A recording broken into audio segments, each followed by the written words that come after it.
So again, my name is Scott Solberg. I'm a professor here at Boston University. I'm also a co-PI on this MICCR project. This project, the Massachusetts Institute for College Career Readiness, is actually, we're working with a number of district teams as well as a national group of researchers who are working on issues related to improving college and career readiness. And for that project, each of the districts and the researcher teams are putting together some kind of project that relates to things like early warning indicators, looking at turnaround processes, how to work with at-risk youth, a number of social emotional issues. And in addition to that, they are also, a number of them are working on individualized learning plans. And so we thought it would be nice to offer an overview of these. Mindy Larson is actually on the call as well, and she and I, along with Curtis Richards and others at the National Collaborative on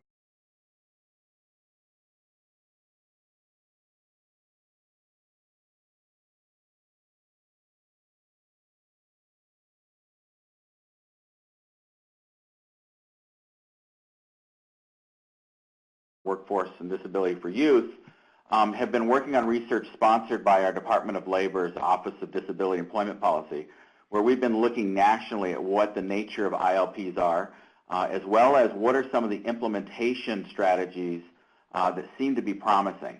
And so we thought with a number of our schools interested in this would be a good opportunity to nationally do a kind of an update of what we're learning, as well as really focus down on, if I'm a school district interested in doing this, what are some of the tips we might have to support that. Since we've done this research, one of the exciting things that's really happening around the country is we have states putting together some exciting resources. And so in today's presentation, I'm also going to be highlighting Colorado and what they call their ILP and ICAP. They have a nice toolkit, and we're also going to highlight Massachusetts' kind of guide and support system that they use. And then if we have time, we'll go into some of the how-to guides and show specifics. This PowerPoint will be up on our MICCR website, as well as any of the resources that we're talking about today, as well as a more extensive list. So they will be posted on our website by the end of this week. So also, and if Emily's on, that will be great. Emily, say hello once you get on. Emily's going to be helping me with the chat box, so as you have questions, which is important to have, we're going to continue to try and respond to those. I'm going to actually start the presentation, and then we're going to take some pauses and wait for some questions. So with that in mind, let's get started with the pieces of the presentation. First is why should we be interested in ILPs? We've got the concept of ICAPs that you'll see from Colorado. That's an indication that different states have different names for them.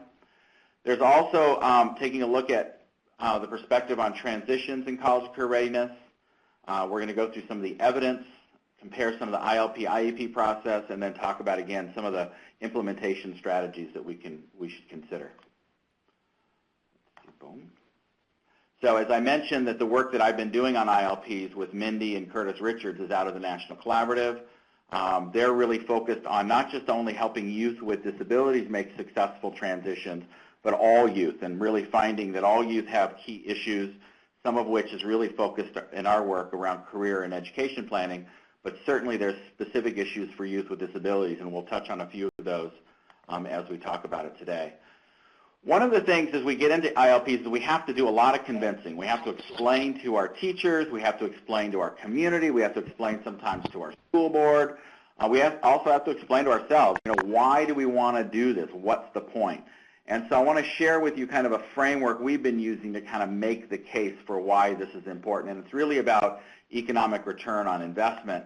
One of the angles is taking a look at the disconnected youth. It's often called opportunity youth. It's the large number of 16 to 24-year-olds that are out of work and out of school.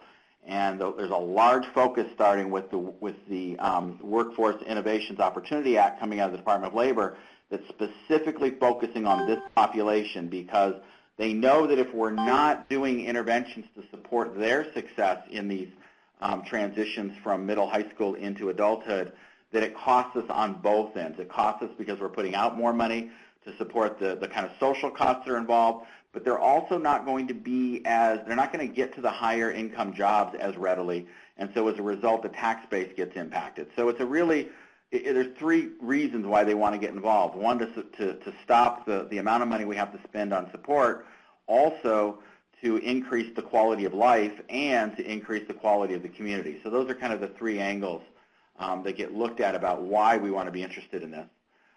We have pretty good data saying that if you don't do some kind of post-secondary education, and we're not talking a 4-year degree, by the way. We're talking a credential. We're talking some kind of post-secondary training. It could be a year-long certification program in a specialized technology field, or it could be up to a 2-year degree and a 4-year degree.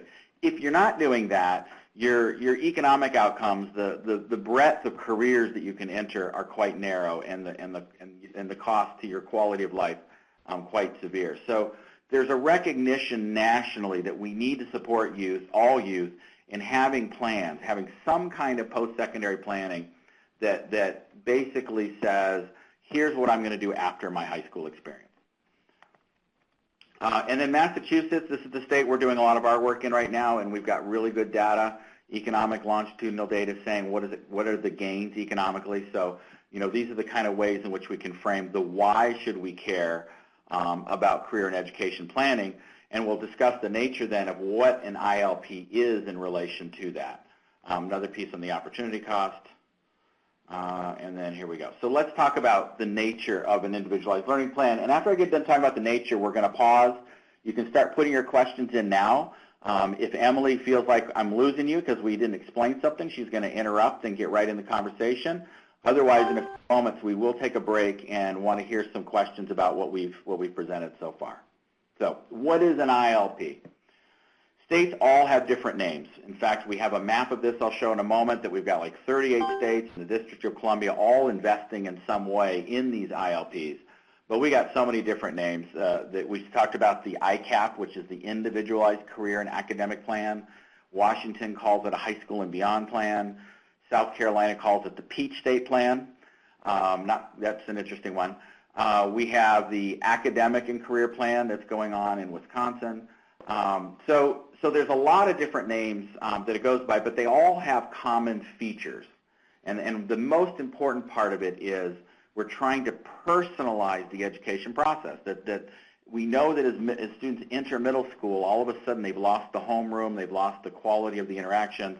The education itself is no longer connected to the student, and as the student is developing interests and skills, we're not matching the qualitative experiences they're having to really support those skills. And so the core concept of what an ILP is really a personalized learning plan that the student, in effect, begins to drive, that they're the ones who understand it. And when we say student, let's also include parents in that we're trying to help the student and the parents understand, define ideas of what they want to, who they want to be and what they want to do.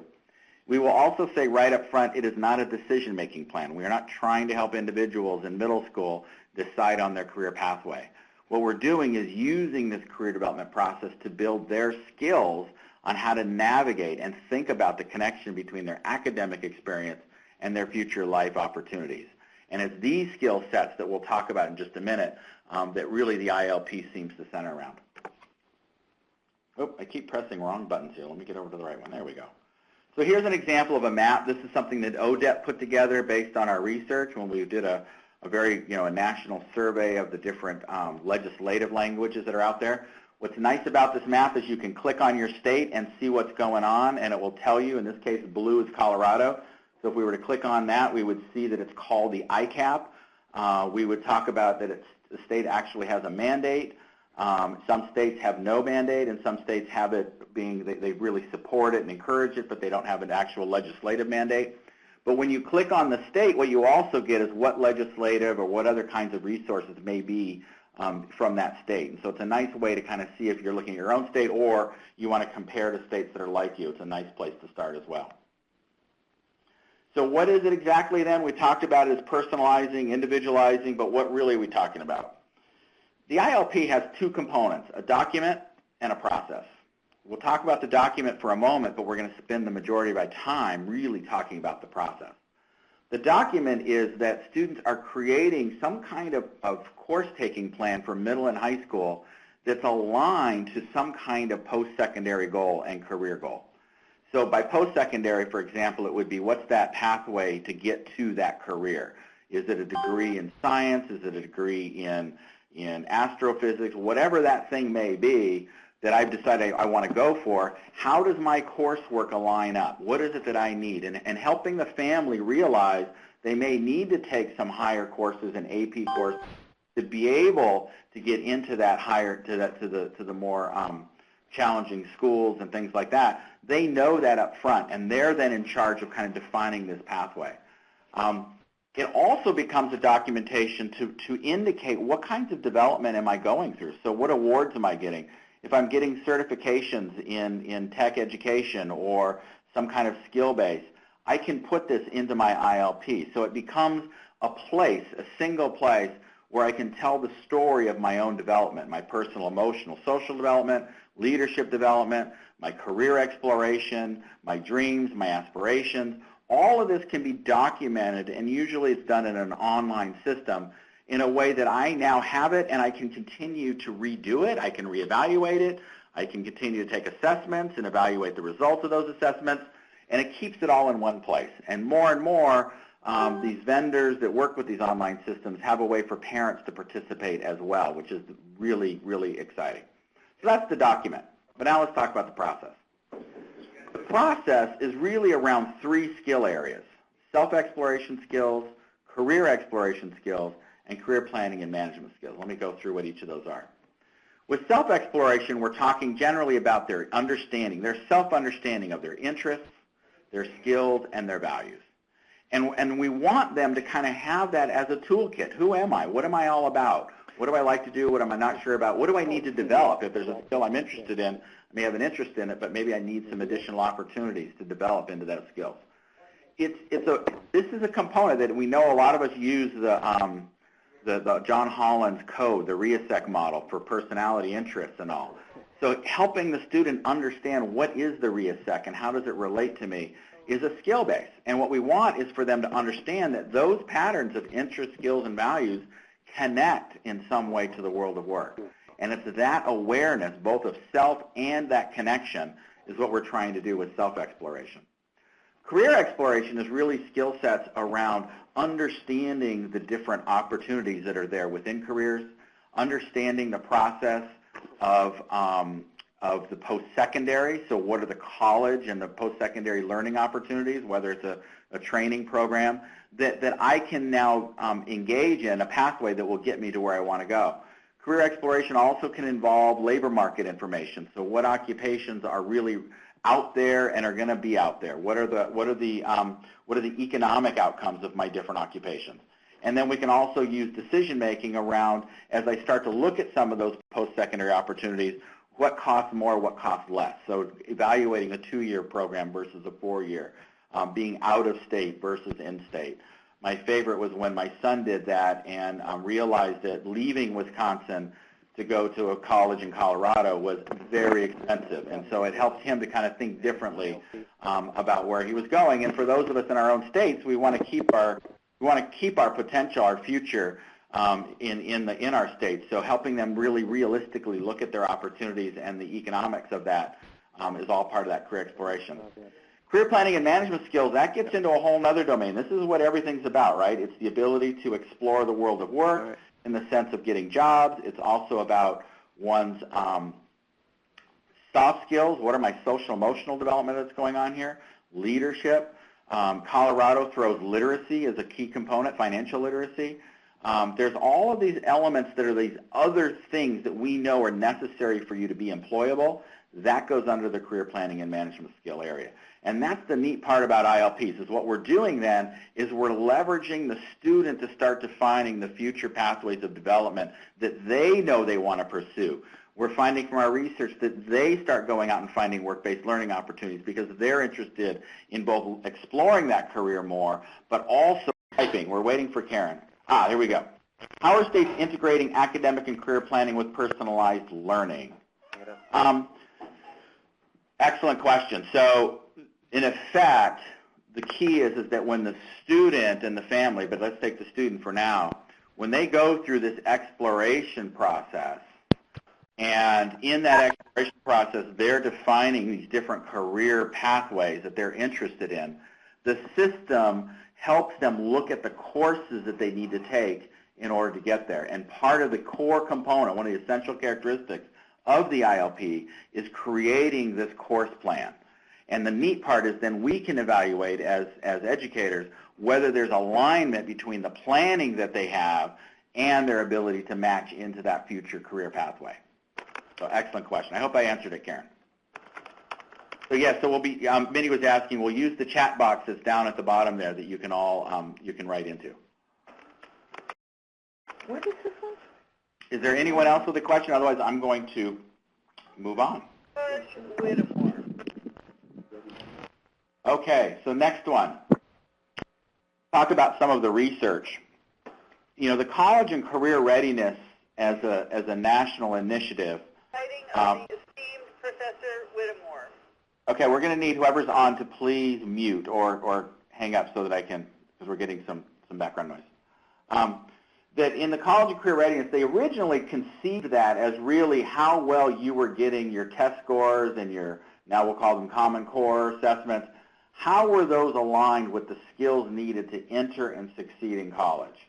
So even though it was called college and career readiness, it was really focused on the academic or cognitive skill base. Since that occurred, we've also had more and more, those of us that are on the phone, a lot of us especially, really saying, you know what, we've got to separate this concept of academic or college ready from career ready. And what we mean by career ready then, or is, from our research at least, is really someone who's able to explain to you when you talk, what are the careers they're interested in pursuing, right? And having not just one, but usually two or three that they're thinking about, that they're really interested in. They're going to be able to tell you something about the nature of those careers, something about the characteristics, the work setting, what it is that they like doing, how that connects up to their own interests, skills, and values. They're going to be able to tell you the plans. What are they doing right now as they're doing the academic experiences in school? What are they doing right now that's preparing for that? So they should be able to tell us about the courses they're taking. They should be able to tell us about the social activities they're doing that are all, in effect, pieces developing towards that goal of entry. They should be able to tell you at the end of the day what skill requirements they need to achieve. And that's really critical because it's showing them the linkage, the relevance of their coursework, but there's also other skill sets that's not going to be taught in the coursework. And by understanding what those skills are, they can be looking around the environment to figure out what learning opportunities will be happening both now as well as in a post-secondary or in a community setting that can help me get there.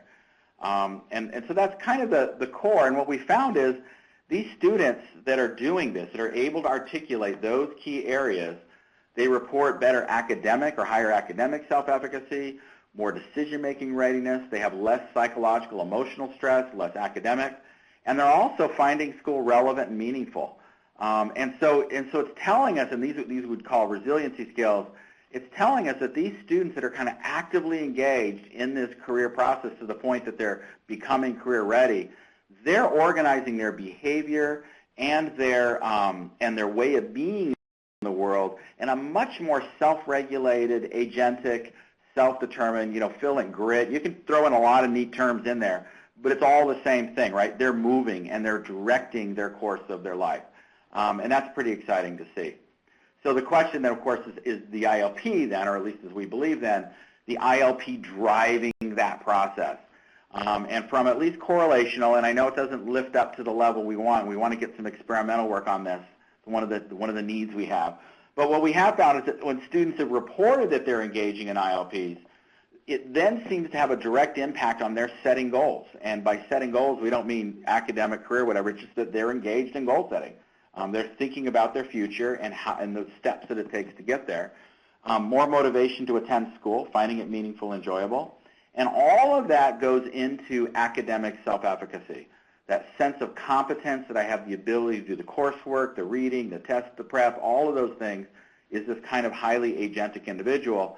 And then we found that that pathway leads to better grades, better decision-making readiness, and lower psychological, emotional, as well as academic stress. So this is what we mean by this individual who seems to be approaching the world differently is in large part because they have a sense of how it works. You know, they understand the connection between what they're doing now and a desirable future. And they're taking the steps that it takes to get there. So it's pretty exciting on that way. I'm going to pause because I see some questions. Emily, what do we have here? I have, where are the ILPs being developed? Great question. It's actually in implementation. We're going to talk in depth about that. It comes in different ways. A lot of times, many states are still using the school counselor as a primary. Our research indicates that it's something that would be better done in advisory periods with small ratios of an educator to students, so we can get that caring adult component, which seems to be the glue that ties it all together. And we'll talk with you about that and actually how states are starting to move in that direction. It's very difficult to get the personalized attention if you have a 1 to 700 ratio as a school counselor. So it becomes a really important piece.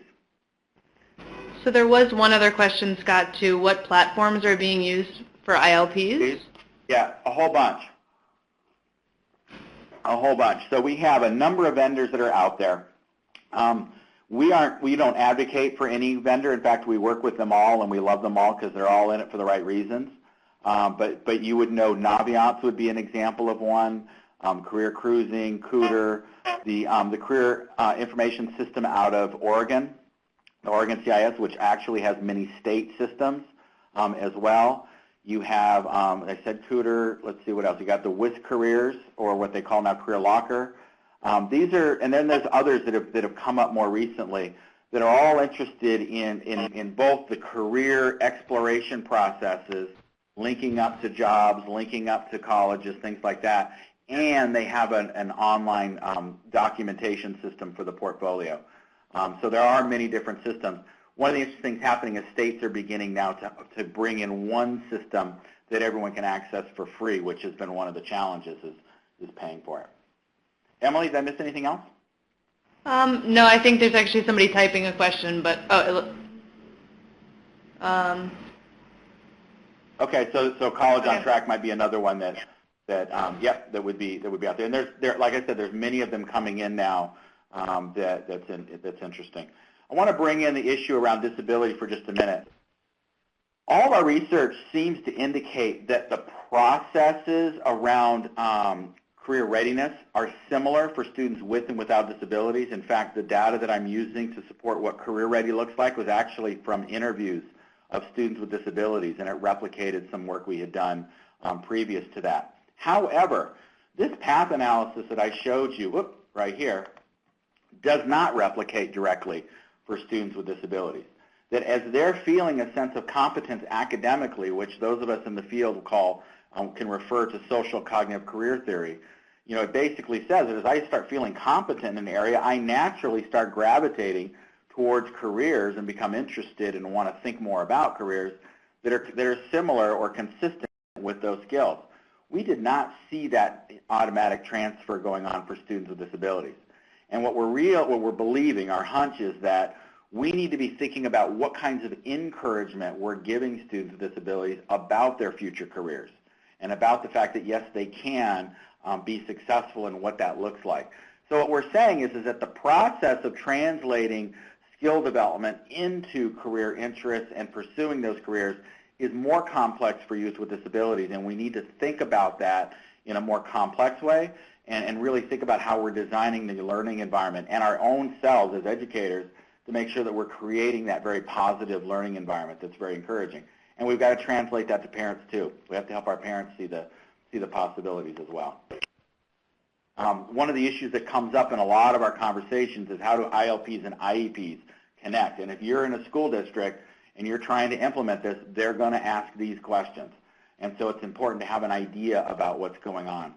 So just very briefly, for those in the gen ed world, the ILP is not mandated by a federal law. In fact, we don't want it to be mandated by a federal law. We want it to be state. We want the states to be engaged in it. The reason why state laws are important is at least we can hope down the road we can get some financial support for it.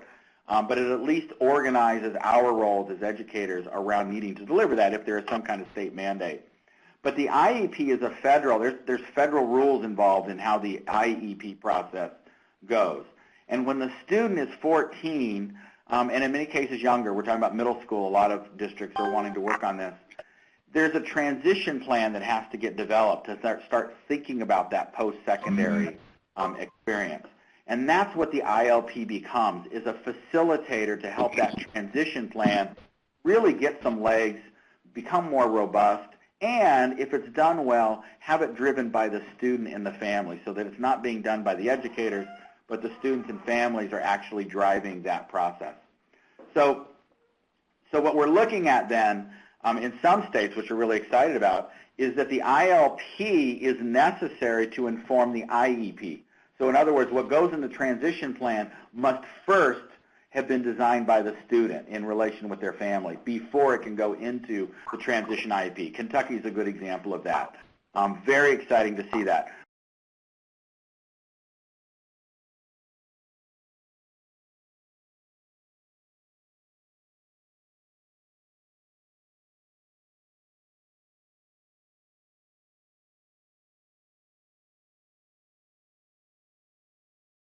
We have many states that are making it very clear that these plans are commensurate, they're complementary, and they support one another. For our special ed administrators, one of the key things is that by having the whole school invested in ILPs, they gain so many more resources in support of their students. We have had teachers from the gen ed world tell us, because I'm involved with that student, I want to be in the IEP meeting to advocate for that student because I'm the one who knows what they can do and what they're capable of. And so we start seeing this breakdown of some of what have been historical silos between the gen ed world and the special ed world because we've got educators that are getting invested in these students' lives.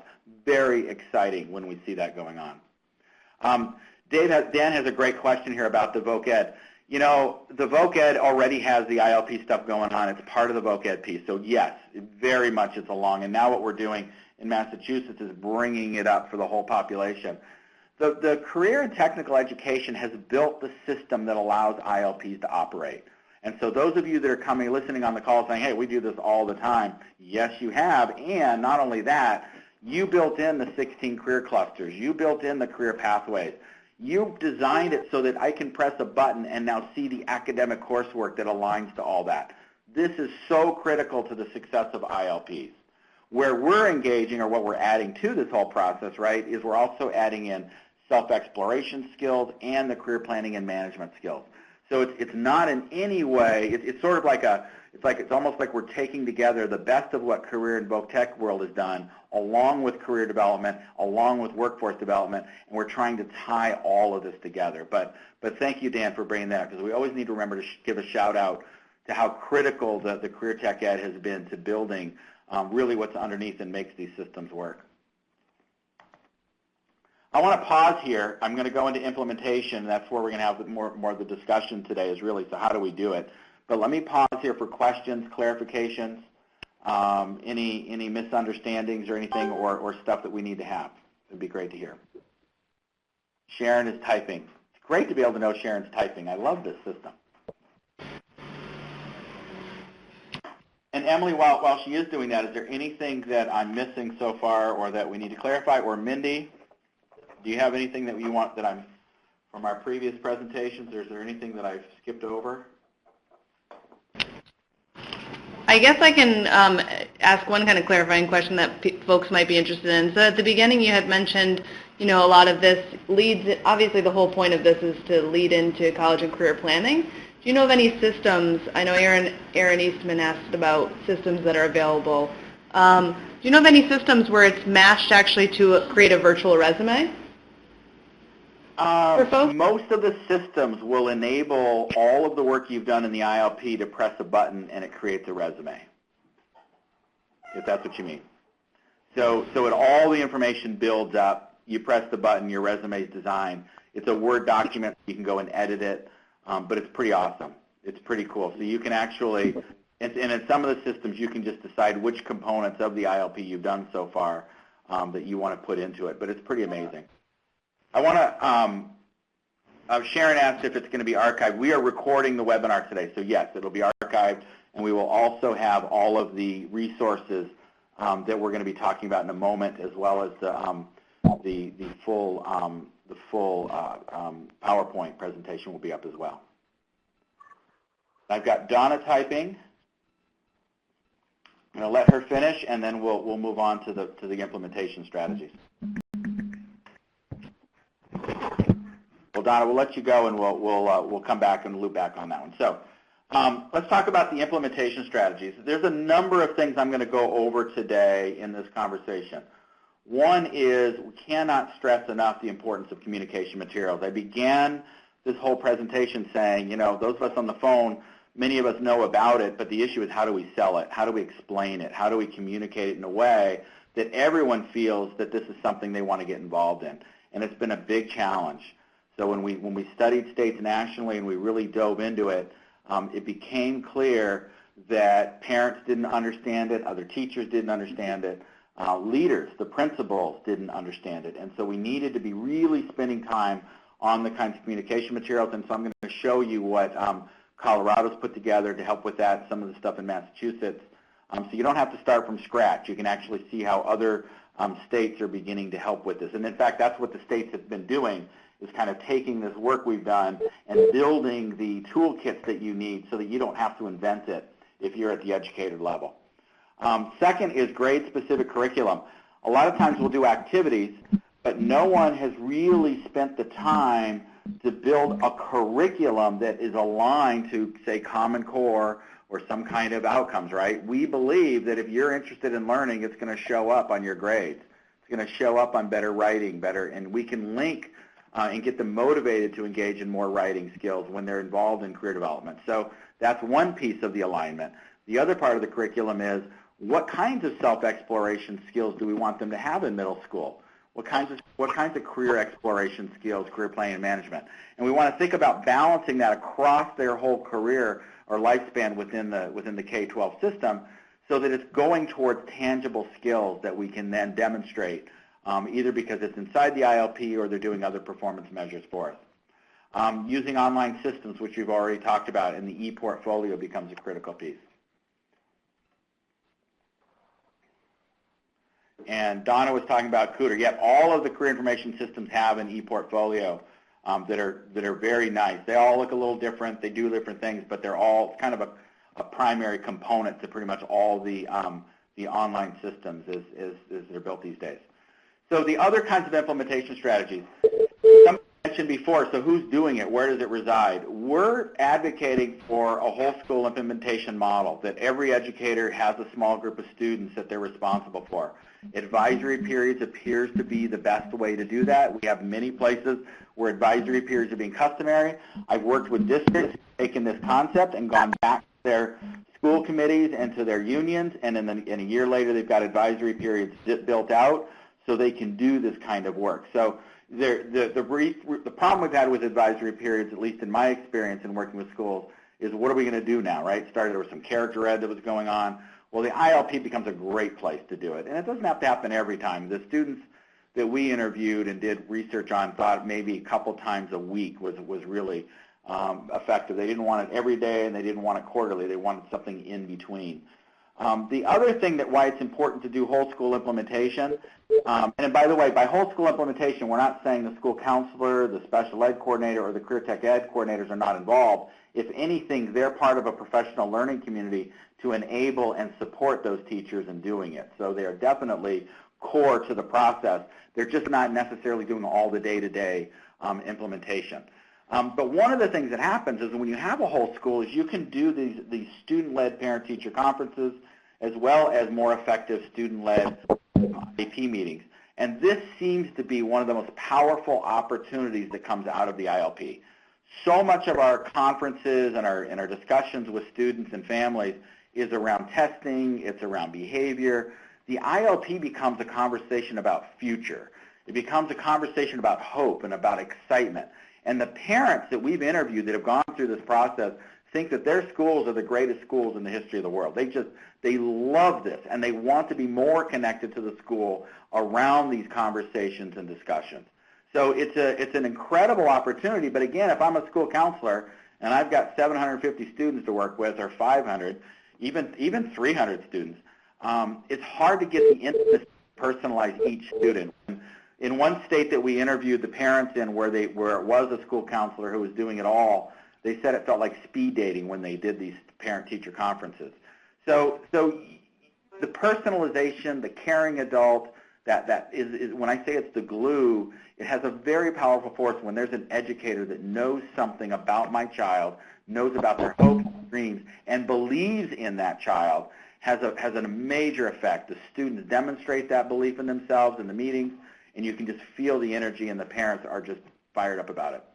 One of this last core piece is not an easy one to do, so I'm throwing it out there, and we can certainly have more discussion on it as we go.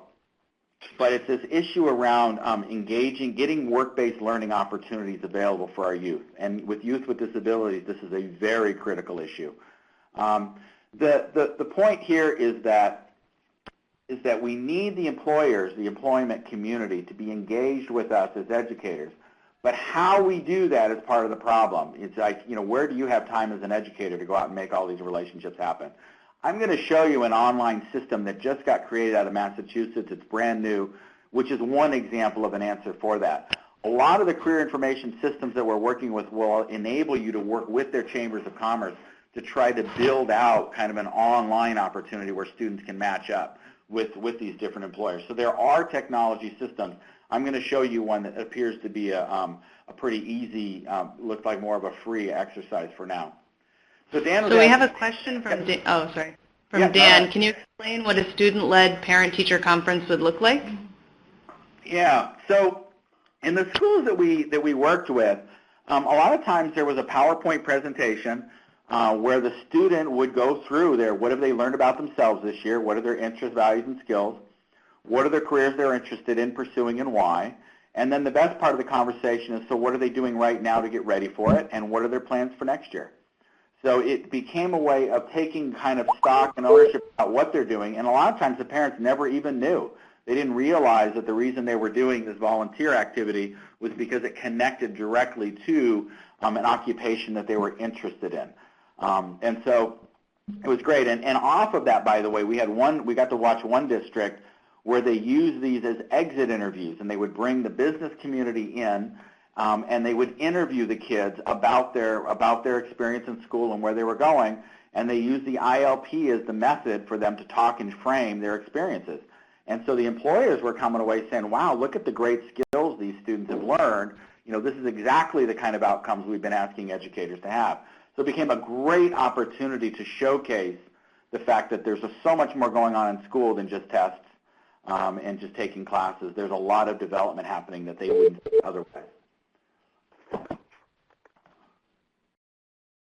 going to go up and show you the cover of it. This is the toolkit for Colorado. I can get up there. All right, my thing's not. There we go. This is the ICAP. This particular beautiful logo was designed by a student. They actually went to one of their tech high schools, and they had a graphic artist course, and the students interviewed the state officials. They all put together, there was about 10 or 15 different ones that were provided as examples, and this was the one that's selected and will be used for the state from now on as their ICAP. Very cool. And I was actually at the meeting where they congratulated her as well as honored all the participants that had done that. So very fun seeing how that goes. So the Colorado version, what they've done and what I want to really kind of hit on is just to show you a bit on the table of contents and the areas they're hitting, and then I'm going to go back to the PowerPoint and hit on a few of these pages just to show you what's going on.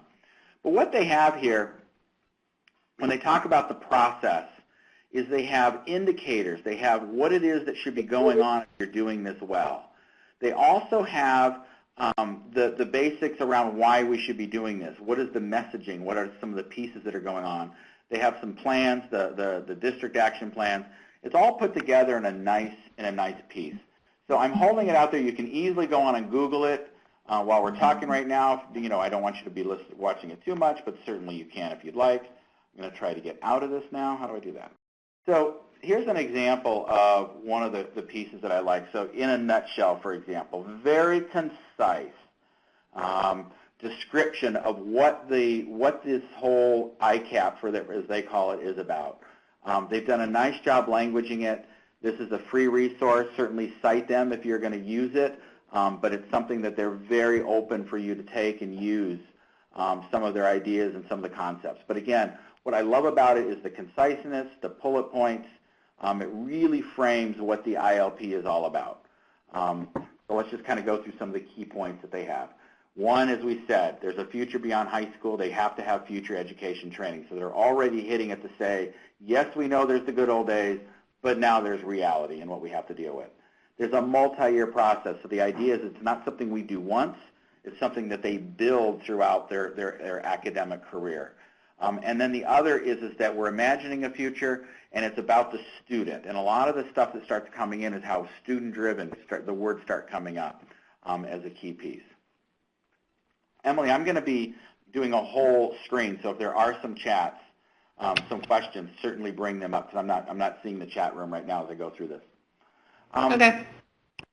So the how of it, right? And then they do a nice job here, and again, bullet points. So students starting in the 9th grade, but they want it in middle school. They're actually, even though the state mandate doesn't say middle school, everyone who's been doing this for a few years is realizing we need a middle school to be a key piece, because then we know they're transitioning into high school with a plan for how they're going to be successful. They've got the quality indicators that I talked to you about. They've got a growth scale, process tools, which is very nice. So this is really for the district for you to be able to see how you can go ahead and implement. These are the areas, when we talked about a curriculum and we said, self-exploration, career planning, and management, this is how Colorado's doing it. I'll show you Massachusetts in a moment. But these are the major themes: self-awareness, career awareness. Those are the ones we've talked about. But then they have very specific other ones: post-secondary aspirations, an analysis of options.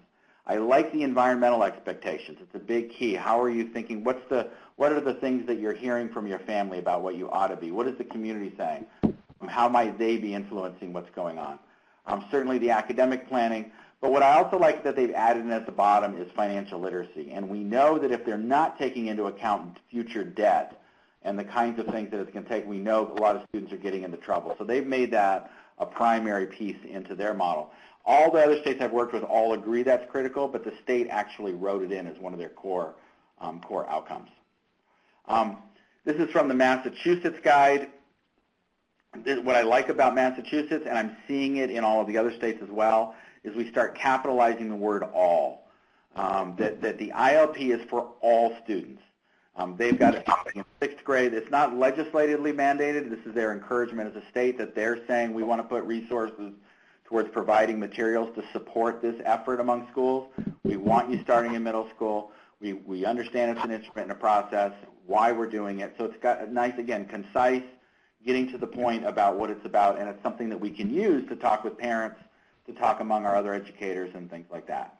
But the all means all is a big part of this, so that all educators are recognizing its disabilities, its ELL, it's all the students that otherwise we often think about have other services. This is the primary one for all of them.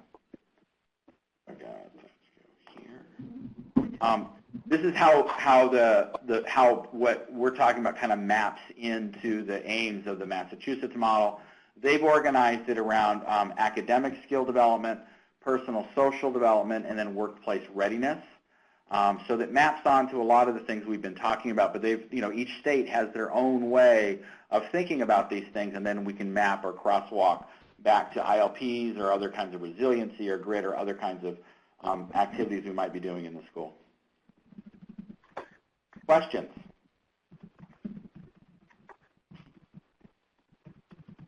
Here's a fact sheet. This is one that we put together for the National Collaborative that a lot of places are using as well. You'll have this in a moment. You'll have on our website, but also on the PowerPoint, the links directly to this. But this is, again, free use materials.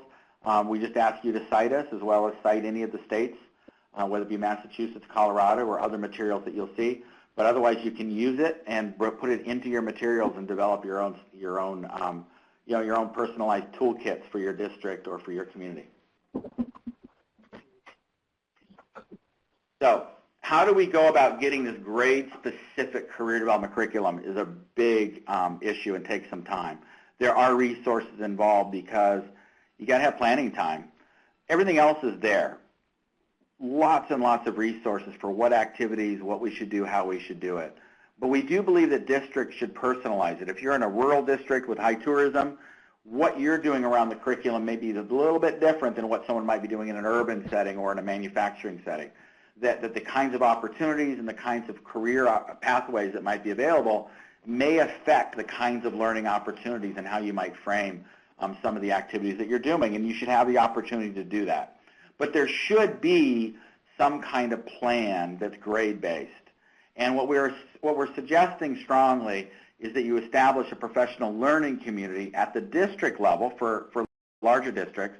But if it's a small district with one high school and one middle school, then it could be a professional learning community just comprised of both of your schools that really takes a look at the online career information system you're using, takes a look at the different resources that are out there. There's lots of them, and we have links to a lot of those that are free and able to use, and that you start to build a curriculum that integrates exploration activities that could be done in an online or work-based learning out in the world, along with some kind of small group discussion activities.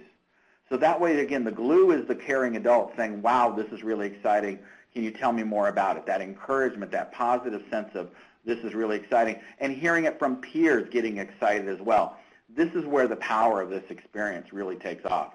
We can also, within this curriculum, align quarterly even some kind of outcome that could be in a written format. It could be a persuasive written story about why someone should consider a STEM career, for example. So they have to go through all the self and career exploration skills as well as career planning and management on themselves, in effect, but what they're really doing is learning how to do it so they can build a case. In doing so, it not only reflects on themselves, but we now have a writing outcome that we can evaluate as well, and we can see the quality of persuasive writing as one of those common core indicators. That's just an example. We also need to think about the balance. You know, a lot of this stuff, and those of you that are, and I know I've got a few of you online that are very familiar and helped even build our national career development guidelines, when you look at it, there's not a whole lot going on around self-exploration skills. There's a lot on career exploration, career planning management, how to find the job, job shadowing, and all these other skills. But we've often negated the critical importance of self-exploration. And so when we think about building a curriculum, we need to think about a balance between this, that every year a student should be going back through and seeing who they are and what they're about. Because as they become more competent, their interests, skills, and values may change. As they have a great experience meeting somebody from the world of work who's in their area, that may change something, or it could be a different area that gets them thinking about it. So we want to have every year this kind of like continuous, or it doesn't even have to be once a year, but almost like a continuous review, and what the ILP becomes as a document is a place where that continuous review can show up, and we can have them reflect on the changes over time. We built, the National Collaborative, we built an ILP how-to guide, which talks about all of this, how to build a professional learning community, free resources. It hits on a lot of the online career information systems that are out there and gives you links to those. It kind of defines the three career development areas so you can kind of see what that looks like. So again, you don't have to start from scratch, but you do have to have planning time, and that I know that costs money. You've got to have some of it so that in summer you can begin planning, and then in fall you have time to really do the professional learning community ongoing discussions, but also time to provide some kind of train the trainers process to the educators. I'll pause there. So Scott, it looks like we have a question from Dan B. It says, we're a comprehensive high school with both an academic route and a vocational route for our students. Perhaps a vocational component, which is already written in the form of frameworks in our state, could be used rather than reinventing the wheel. What are your thoughts? Exactly. So what you're describing is we need to take what we're doing in the Voc Tech and we need to make it available for all students. Exactly. That's exactly right. We do not, you know, when we did our research, what we started to find was that the students who were in career and voc ed courses, and that was their programming, they got career development. If they were going to college, and that was the academic track, what are you doing? I'm going to college. Very little career development occurred at all. So if you want to look at it from that perspective, that you've already got a system built up, now the question is how do we scale it so it's all of our students? Okay, so that is exactly on target. Here's the link to the how-to guide. It's a pretty extensive guide, and again, what it's going to do is walk you through everything. The creating the professional learning community. It's got some communication materials for what the buy-in should be for different educators. Other states have taken pieces of this, and we showed you the Colorado and the Massachusetts, and they're making it their own, which is the goal, and you're certainly able to do that as well. I like the way Massachusetts and Colorado, I think they're a little more succinct than what our guide had, so I like the bullet points. I like the tighter frame, so certainly look around at what other states are doing. Some of the areas around career planning and management as we start going through this, these are some of the categories. We think about job search skills as one critical piece, but also youth development and leadership. So, you know, some of the systems, they ask you about your 4-H experience. I was in 4-H. It was a big part of my leadership development. It exposed me to public speaking skills. It gave me a chance to be president of my club. I was doing community-based. All the community work I do is because we did community-based work and we got awards for it. It was a way for me to have to develop all of these other skills that I wasn't getting in a school. And this idea of thinking about youth development and leadership is really, what are those civic engagement, the service learning, all of the things that are going in and out of school, and we're trying to find a place where they can identify what they've achieved in each of those places. Becomes a really important opportunity to help the individual see that they're much more than just the academic courses that they're taking. Career and work readiness skills, you know, we're getting a lot of places.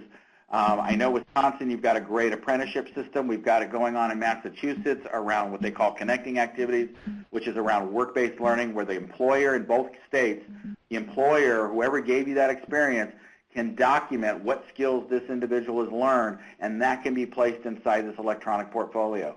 So here's an adult saying, this is what this person's achieved. Now we're getting to things like badges, and we're getting certifications, and we're getting all this stuff. That's awesome too. If every student could graduate with certified in some skill set, we're moving across. Now again, as Dan's going to say, we're doing that in career tech ed. We are, but we're not doing it across all students. And the argument is, this is an all means all. How do we take the best of what we're doing in career tech ed and now expand it up so that all students have access to this? Because they all need it if they're going to be successful in the post-secondary world. The work-based learning, I mentioned earlier how critical it was for students with disabilities. Let me come back to that. We have pretty good data showing that if youth with disabilities, who, by the way, have very poor employment outcomes, they are not engaged in the workforce at high rates. But for those who had a work-based learning opportunity, especially a paid one, while they were in high school, that seems to be the key. Now, we know developmentally they've got to get to that point of having a work-based learning opportunity, but we've got to create those opportunities. And those are the students who then go on to post-secondary and, as adults, are more likely to be employed. And then we also bring into our how-to guide the financial literacy, and there's a lot of great resources for getting that going. Emily, questions as I'm going? Because I'm not going to look at the chat piece. No, we had more of a comment kind of linking youth development to developing social emotional skills. But now it looks like there is a potential question. So Okay. My sense is that it could, oh, sorry. Yep, go on. Let me start with that. So when we talk about youth development, leadership, and these career work readiness skills, we're talking about those softer skills. We're talking about the whatever you want to call it, non-cognitive, social emotional learning, resiliency. Yes, that's exactly what goes in there. And in the how-to guide, you'll see those listed out. And there's a lot of great resources, a lot of them free, for how to help students recognize the importance and start thinking about how they're developing those. But, we don't hire people because they got great grades. We hire people because they can manage their time, they're able to get along with people, they can work in teams, they can take initiative. These are the skill sets that fall in this career planning and management area. Emily? Yep, so the next question is, my sense is that it could serve students to be able to access their ILPs after high school, but I'm aware that many of the platforms will not allow students to access them after they graduate or when a school stops paying for the platform. Does experience show that it will serve well for students to be able to access ILPs beyond high school? And if so, is the benefit great enough to warrant using free platforms that can be accessed long term? Yeah, so great question. It's a very loaded one. We have challenged our Association for Career Resource Professionals, which is the sort of the regulating body that sets the standards for how the electronic system should operate and what they should do.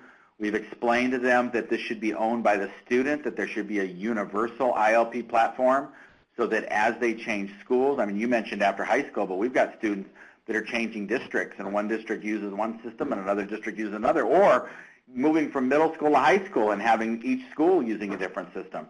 It's very frustrating, and it's the students who are not served. Most of the systems that are out there will allow you to have an individual subscription after you've left that district so you can continue access. Second, I would suggest that rather than in high school going to only a free system, which certainly you can do, you could also in that senior year of high school transfer it all up to a LinkedIn portfolio, because the LinkedIn portfolio has a lot of the same features, and all they need to do is build this up, and that becomes more of their professional identity. So there are ways to kind of help them maintain, copy up, and find it and keep it in a place that, you're right, would be accessible all the time. I don't know where it's expensive to do lots of technical stuff. We know that the Workforce Innovation Opportunities Act has significant funding for technology development. We are doing as much as we can in our conversations with our national partners to continue this dialogue that we need something that will serve all students. So we're hoping in the next few years we'll have some solution to that. But excellent question, excellent point, and I think we have to think about multiple ways to kind of resolve it. Emily, was there another? The next question is, there's a bunch of questions actually. Is the use of the National Career Readiness Certificate gaining ground?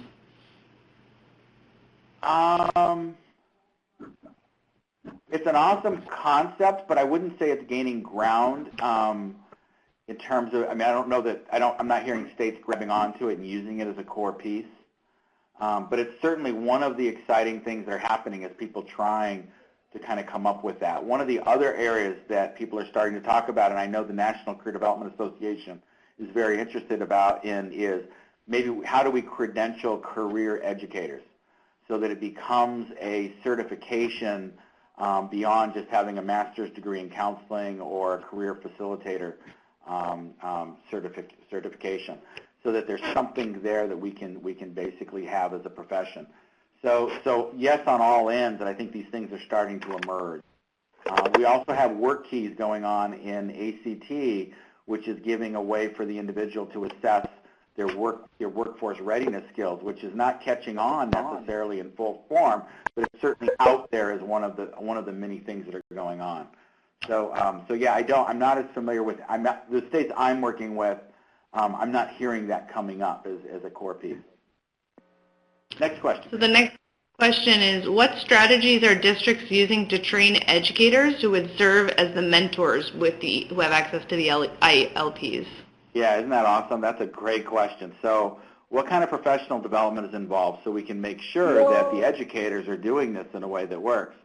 You know, Kentucky was one of the first ones to say, we're all doing it, we're doing it whole school, you need to get everybody involved, and they used a single curriculum for the whole state, and their online system allowed them to know which schools were getting what percentage of students through that curriculum. Then they found that not all the educators were doing it with the same quality, and we knew that from our interviews working with 14 states, that students and parents knew, even within school, if their student had a teacher who bought in and a teacher who didn't. So Kentucky, one of the things I heard in Kentucky that was exciting was actually creating a mentoring development program and trying to pilot to see if they could help educators really get on board with those softer side of things, that it's about encouragement, it's about engagement. It's not about expertise. I really don't think the educator themselves have to know everything about career development. I think what they have to know is how to get the system going, which these systems are all pretty simple to use. The students will know it better than the teachers. But what they really need is that empathy and that sense of excitement. And I think over time, we can continue developing that. So, as an example, some of the vendors have specific training programs for educators. So as they get interested, they can become more efficient and effective in using the system. Doesn't tell us how to use it, right? That's the curriculum. I think we need to look to the professional learning community within a school to design the kind of professional guidelines that we need for those educators that can link both the technical skills they need, but also the empathy and the persuasive skills that they need in order to do this well. And then, of course, the answer, just like we are with any school, is then you got to pair up the ones that aren't quite getting it with the ones that are, so we can do learning walks and other kinds of modeling to make it happen. But this is definitely an area, the professional development component that you're describing is a major issue. Probably, as far as I'm concerned, the state that is doing the most in this area and is just starting is Wisconsin. They have funding. They have spent time developing. They're still developing, but in August, they will begin this training model, and they were building resources and building the kinds of things that it takes. And I think we're going to look to them with giving us some of the guidelines for both the technical side of it, but also the personal, emotional side of it that educators need to have. And they're going at it as a whole school approach. So it's very exciting. I'm hoping to be behind looking over their shoulder throughout this process to see what it looks like when it's implemented well and what those components are that really get teachers bought in. So excellent question. Emily? So we do have a series of other questions, but I understand folks might have to jump off as it is 3 p.m. Okay. We will be posting this webinar. Scott, did you want to continue with the questions, or did you want to actually post responses on the website? We will post on our chat, and we'll post the chat questions and answers.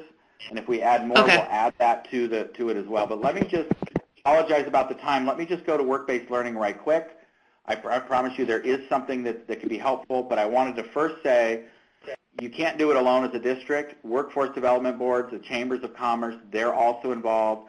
We've had Dan bring up over and over the importance of career tech ed. They already have this started, so how can we build off the career pathways that they already have going on? Second, we need to think of this as a spectrum. It's not just paid work. We have a lot of things we can be doing around work-based learning. Tours, job shadowing, rotations, mentoring, entrepreneurship, service learning, internships, youth apprenticeships. This is a whole array. This actually comes from our colleagues in Minnesota, and I like the concept of getting out of just a single understanding of work-based learning. But finally, I wanted to show you this system called Grads of Life. It's just started in Boston. It's a national system, but basically what it's trying to do is to create an online opportunity for districts to learn about what are the different organizations and employers that are interested in providing these work-based learning opportunities. Pretty cool system. It's new. I think one of our webinars coming around the corner is to bring them on maybe next fall to talk more about the system and what they're doing. It'll give them a little more time to get their feet on the ground. But this is a nice concept. But I will tell you that in addition to this, they have hiring guides that help employers get involved in it and why they should do it. The reason why I think this is also exciting, getting this work-based learning component in, is that if we can somehow get the employers connected to this whole ILP process, it leverages for us a lot of other opportunities that we're going to want to have involved. Not only volunteer opportunities for our students, but also bringing the world of work into the schools. And so a lot of investment going on. The online career information systems, a lot of them already have tools. And if you have one, I would go to the vendor and say, how do we get employers connected? A lot of them have things that are there, but they're not being used effectively. To do it effectively, again, get the Chamber of Commerce, the Workforce Development Boards, who are the people that are already connected to the community to play a significant role in helping you build that up. So that's kind of where the pieces I had on my part. Emily, is there another question we can go? We can go for a couple more minutes, and then, like I said, it's recorded. We'll add the chat questions, and we'll have written responses to those as well. But so the next question was, did you want to answer a few more questions you said, Scott? I can. Oh, okay. Are there any model school districts where implementation of the ILPs can be used to consult or as a guide? Yes, so write us offline for that because it's the kind of thing where there are some out there. We have, like in Massachusetts, we have a number of sites that are being used as demonstrations. So if you're coming from a particular state or region, we would be trying to pair you up with what's going on in those states. As I said, we're working with about 10 states right now, and so we do have state leaders that we can go to as well to say who's really nailing it. There are some really exciting practices we're hearing about. So we would want to do it more specific to your area, so we're not just, unless you want to travel and have the money, then we can certainly set you up as well. But please certainly send that out to us. So the next question is, does the work experience need to be related to a career pathway, or is the work experience unrelated to a career pathway as a standalone enough? You know, that's a very good question. If it's connected to the student's goal or their interest, we're in good shape. So we're not just plugging a person into a workspace because we think it's going to be a good experience for them. We need to try to align it so that it's being driven by the student. In the European Union, this is exactly what they're doing. They basically legislated across all these different countries that every single youth will have a work-based learning opportunity that is aligned to their career goal before they graduate from high school. You can imagine the challenges of making sure they get all the employment opportunities going on. But this is the way they're going, that they're actually going all in with that. So it is about, so if the student were to say, wow, I'm really interested in that, I know it's not my actual career, but here's the skills that are aligned to the skills I need to develop, and they see that relevance, that's absolutely, that's on, but the student has to be the driver. Other questions? How does the Global Career Development Facilitator play into the potential career development certification? Yeah, it's a really good question. They did this in Australia as well. They kind of came out with a basic certification with the idea and the hope that students would, or the ones that got it, would actually continue their education, and they helped pay for it. I think that the Global Career Development Facilitator is a good core set of skills, and if NCDA is going to build a certification for career development certification, I think they're going to build it off that platform. Hopefully there'll be a relook at the National Career Development Guidelines and some of the skill sets that they need to really look at that. But definitely what they did in the state of South Carolina is they put money down and said every single career facilitator is going to have that certification. The problem we have is in South Carolina they said that that's the person who will do the ILPs, and so everyone in the school said, fine, it's not my job. And that's where you get the problem of these gigantic ratios. So yes, the Global Development Facilitator should have a major role in it, but what we really want is a whole school implementation. So if we can get 4 or 5 teachers, or maybe all of those in the professional learning community that are involved and invested to go through that training, that would be awesome. And then they would be working with the other educators around implementation. So I can see lots of possibilities, but it's definitely part of the process. Any other questions? I think that covers most of the question. There was some conversation going on in the chat blog, but it seems that folks are just kind of sharing out resources and kind of helping each other along. Awesome. Well, this has been very exciting for us to have a chance to do this presentation and get it recorded so we can have it up. Please send us feedback, other things you want us to talk about. We want to add your names to our list. If you want to send us your emails, that would be awesome, and we will keep a list so as we do more of these kinds of webinars around college career readiness, anything around the career development components, you'll know about it. Love to hear more feedback around what topics or things that you think we should be going on in more depth, and this is a great start. So I think with that, why don't we go ahead and step off, Emily? I think thank you again, and everybody have a great afternoon.